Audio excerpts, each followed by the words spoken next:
அல்லாஹ் ரப்பல் ஆலமீன் ஒரு அரசவையில் மந்திரியாக இருக்கக்கூடியவருக்கு வாய்ப்பை கொடுக்கிறார் நபி யூசுஃபை வளர்ப்பதற்கு. மனைவி இடத்திலே கொண்டு சென்று சொன்னார்கள், இவரை கண்ணியப்படுத்துவோம், எமக்கு வேலையாளாக பயன்படுத்துவோம், எம்முடைய மகனாக கூட இவர்களை வளர்ப்போம் என்று தன்னுடைய மனைவிக்கு அறிமுகப்படுத்தி யூசுஃபை தன்னுடைய வீட்டில் சேர்த்தார்கள். எந்த வீட்டில் நபி யூசுப் சேர்க்கப்பட்டாரோ அந்த வீட்டிலேயே அந்த பெண்ணாலேயே அல்லாஹ் சோதித்தான். தவறான இச்சைக்காக அழைக்கப்பட்டார்.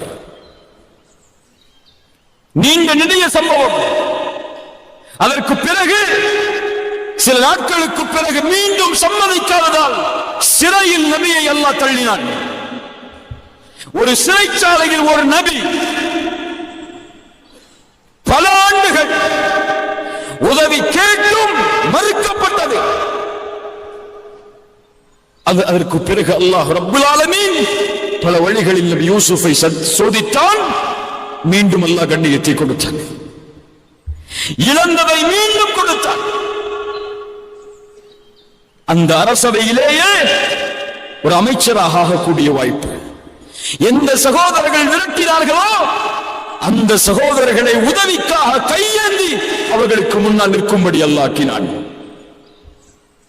இப்படி எல்லா சோதனைகளையும் அல்லாஹ் நபி யூசுஃபுக்கு கொடுத்தான். இந்த எந்த சோதனையிலும் நபி யூசுப் அலைஹிஸ்ஸலாம் ஏன் அல்லாஹ் எனக்கு இதை செய்கிறான் என்று கேட்கவில்லை. ஏன்? இது அல்லாஹ் படைத்த உலகம், இது அவனுடைய விதியின்படி இயங்கக்கூடிய உலகம். இதில் எதை அவன் நாடுகிறானோ அதை செய்வான், எதை அவன் நாடவில்லையோ அதை செய்ய மாட்டான். அதில் ஏன் என்று கேட்கக்கூடிய உரிமை இந்த உலகத்தில் படைக்கப்பட்ட எந்த படைப்பிற்கும் கிடையாது. அதே வாழ்க்கை நபியை ஒப்பிடுங்கள். முஹம்மது ரசூலுல்லாஹ் ஸல்லல்லாஹு அலைஹி வஸல்லம் கண்ணியத்தோடு வாழ்ந்தவர்கள் மக்காவுடைய வீதிகளில்.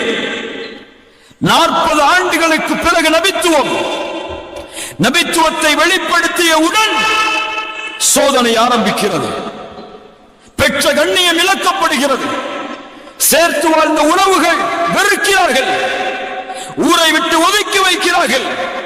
பசியால் வறுமையால் நபி வாடுகிறார்கள்.